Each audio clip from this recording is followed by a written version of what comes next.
The man I see just before sleep. A minute before I fall asleep, I have noticed that my thoughts go irrational. I'd grown to welcome that irrationality, as it almost always is the harbinger of a good night's sleep. How am I going to pay that bill? I would think in one moment.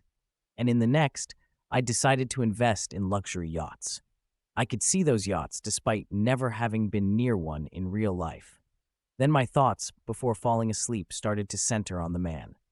The man in my kitchen. In one moment, I would be thinking about my money situation, and in the next, I knew his penetrating eyes were able to see through the wall and into the bedroom where I was just falling asleep. I learned that irrational thoughts like these are called hypnagogic imagery. I was living alone at this time, so the man I saw before falling asleep was just hypnagogic and not real. Or so I thought.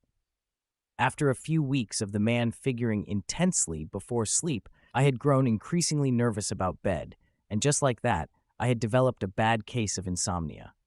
Instead of sleeping, I started taking nightly walks. One night, as I was walking back home, a figure passed me by. I was quickly convinced it was the hypnagogic man. Maybe it was my lack of sleep, but I uncharacteristically decided to follow him and find out his destination. We walked for 20 minutes, left the part of the city I knew, and entered one that I didn't recognize. At this point, I started to notice how irrational my thoughts were getting, as if I was about to fall asleep.